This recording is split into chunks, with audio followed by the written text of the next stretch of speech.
The LG G3 may be one of the most well-loved phones LG ever made. While it feels outdated compared to our modern smartphones, at the time this thing was one of the best smartphones you could buy. So in August 2014, when LG leaked that they were working on an LG G3 with a built-in stylus, it seemed too good to be true. Finally, the Samsung Galaxy Note series might have a competitor from a company who would know how to do it properly. But then the G3 stylus was actually unveiled and, well, the tech news outlet's silence speaks for itself. Just try to find any reviews on websites like CNET, and the latest news you'll see is the excitement over the leaks before they actually announce the specs of the phone. This probably has more to do with it not being available in the US, but I'm also pretty sure no one was that interested to review it. So if the LG G3 was such a great smartphone, what's up with the disappointment over what seemed to be a new and improved version of such a legendary device? Well, it turns out the LG G3 Stylus is not an LG G3 with a stylus as the name suggests. In fact, the only thing this phone really takes from the G3 is the design, kind of. From a distance or on camera, you'd be forgiven for thinking these are both the same device. But pick them up and take a closer look, you'll quickly realize these are not the same. Gone is the thin, sleek design the LG G3 always boasted. The G3 stylus is thicker, wider, and taller, but still weighs about the same as its slimmer sibling, so it just feels cheap. Not to mention the plastic somehow just feels inferior. If you're still not feeling the disappointment like the poor people who thought they were getting a bigger, better G3, keep watching because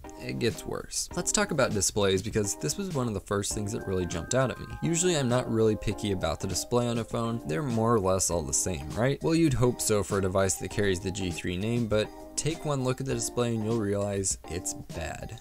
You really don't even have to put them next to each other to see how bad it is, but for this video, let's put it next to a real G3 and see if you can spot the difference. Video compression and just the low quality nature of my camera don't do this display justice, so you'll just have to take my word for it when I say this display sucks. I wish I could say the disappointment stopped at the display, but I can't. The camera on this phone would disappoint even the most casual picture taker. Let me put some side-by-side photos up and see if you can tell which one was shot with the G3 and which was shot with the G3 stylus.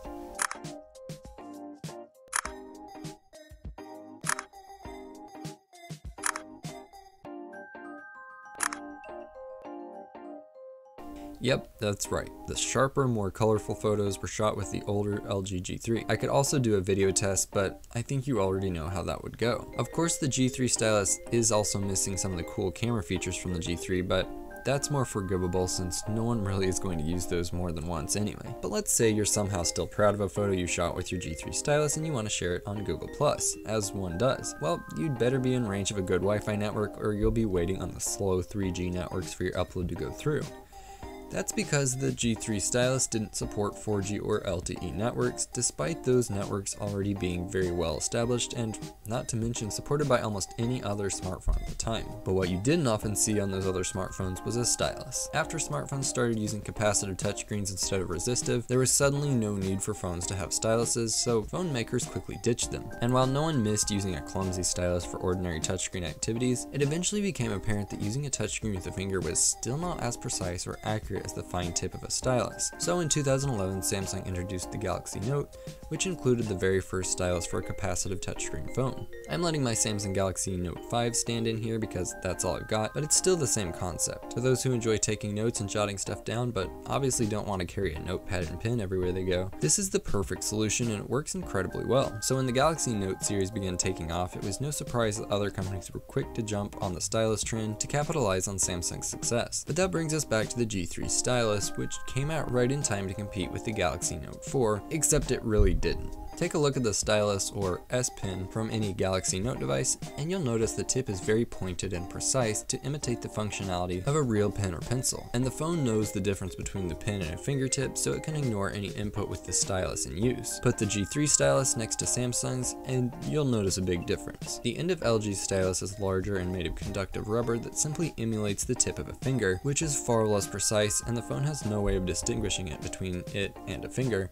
so accidentally touching the phone while using the stylus will inevitably result in unintended pen input. Not to mention you can easily buy these rubber styli for use with any phone, and it will only cost you next to nothing to pick one of these up. To be fair, the G3 stylus does have a handy silo for storing the stylus, which you won't be able to do with a normal phone, but that begs the question, is this subpar phone with a basic stylus worth it? Well, here in the US we never really got the G3 stylus, not on any major carriers at least, so it seems like the phone was targeted at other markets. I couldn't find a definite price for the phone, but but it was apparently priced lower than the flagship G3, which is at least one good thing about the device. So if this checked all the boxes and you knew what you were getting, this phone at this price really isn't all that terrible. My only real complaint is that they used the G3 name for a phone that is in every way far inferior to the original LG G3 everyone knew and loved. They are obviously just trying to ride on the success of the G3, but with a much cheaper device. The first time I saw the G3 Stylus, I figured it was just an LG G3 with an S Pen like stylus, but I quickly realized that was not the phone it was. It's really just a generic budget device that may or may not disappoint you depending on your expectations. As you might be able to tell, my expectations were a little too high because I really didn't research this phone much before I picked it up. Don't get me wrong, it's been fun and there are some good things about the G3 Stylus, it just isn't an LG G3 unlike the name suggests. In 2015, LG again released the confusingly named LG G4 Stylus, but this time in North American markets,